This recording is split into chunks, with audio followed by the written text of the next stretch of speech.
Well, my new neighbor's favorite food is hot Cheetos. Mine is anything that doesn't give me heartburn. We're living in a college dorm, but we're the ones asking the kids to turn the music down. This is Tab. She survived college once. Now she's trying to do it again, minus the keg stands. Well, and this is Jim. He went from empty nester to sharing a laundry room with a 19-year-old in Crocs. And together we're Unretired AF.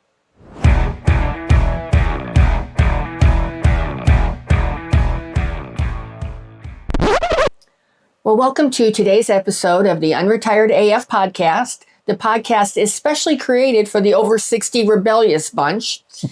And today we're going to be talking about dorm life after 65. But before we go there, we'd like to give a shout out to our subscribers. Thank you so much. We really appreciate you. And if you're a new viewer, welcome. And if you're a returning viewer, thank you so much for coming back. And we would encourage you to hit that subscribe button so you don't miss anything. Thank you. All right. So obviously our opening was referring to the fact that we live in a college dorm, which is not true. We did that for dramatic effect. But it is true that that is a real thing that is happening. So buckle up and we're going to tell you all about it.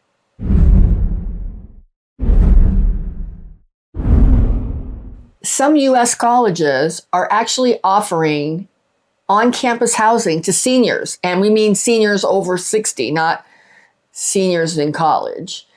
And I guess basically it's like intergenerational housing that is this new model that a couple of colleges are trying to see if it's going to work, but they're trying it for affordability and for social engagement for both seniors and college students. Yeah. So USC and UC of California both have pilot programs. And what they've got is seniors living in or with the students in the dorm. It's a little, I don't know how I would have handled that when I was going, but, you know, Tav and I were talking about this, and it just seems like the average age of freshmen, for no better word, is older than it was. Right. There are a lot of people that have decided to go to work for a little bit first. Most of the dorms don't allow families. If they already have family members, they can't. So those kind of people are living off campus or in their own housing. Well, you know, when all these universities were set up, they were set up on the premise that everybody would stay on campus. The majority of the people in their freshmen, right? Yeah, freshman and sophomore year would be on campus. Yeah. Well, when the model changes and they don't, they've got stranded assets sitting there. Right. And you have a bunch of unretired AF people or seniors that really need an affordable place to stay. Right. So it's kind of a good fit for someone that's older to be around college kids, whether it's them just being a sounding board, if they're mentoring them, if they're teaching them life skills. I see a lot of good that can come out of this. Right. I really do. Right. Well, and I mean, it might sound weird, but it makes a lot of sense, especially when you consider the housing costs that are currently going on. Especially in California. Right.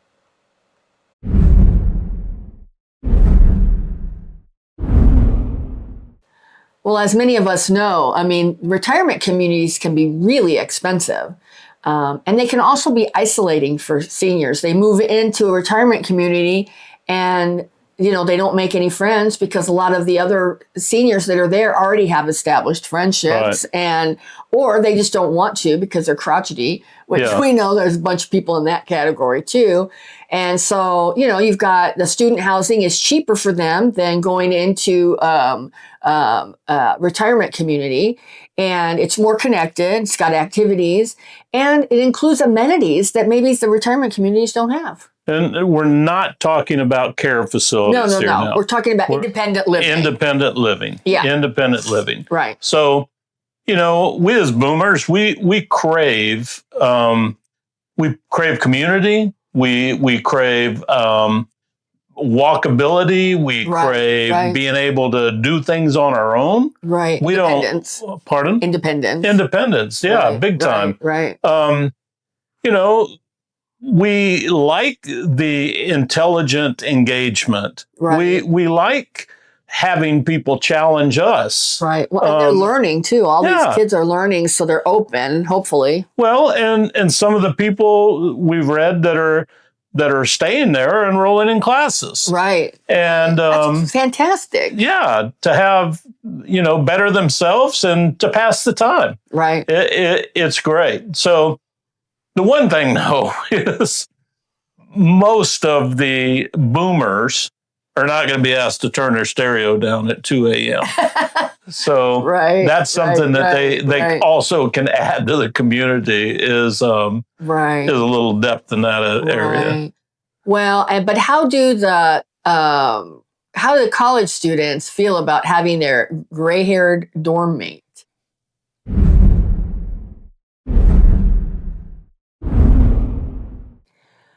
Well, many of the students have been surprised, as can be expected, when they show up to class, not to class, but to their dorm, and they see it overrun with grannies and grandpas. Yeah. So but then they're intrigued, and some of them enjoy the wisdom when they can talk to people, especially with society, the way it's kind of disconnected now.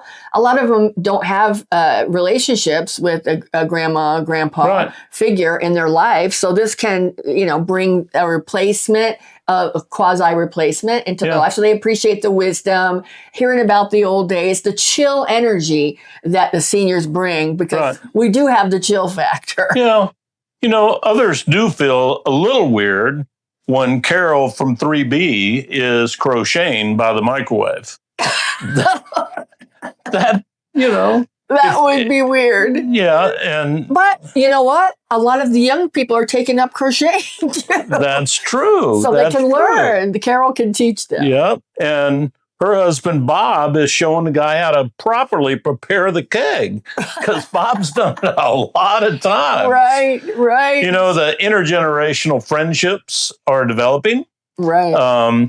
The students have found that, although somebody may be old, they got a lot to give. Yeah. And they're going to shoot straight with them. And they're going to learn stuff, real life stuff, that the professors aren't going to tell them. Right. So as it turns out, their senior neighbors are the quietest. Right. They probably always have something for the younger ones to borrow if they run out of something. They have snacks. Or to eat. We have the best snacks. Right. So, and best music playing if they are going to play. Right. So it also would add a level of respectfulness to the dorm. Well, and teach them. I think it's great. I think they'll be modeling good behavior that maybe some of these kids haven't been around before. So that's really good. Go figure that. Yeah. I think it's great. All right. So who wins in this weird little roommate situation?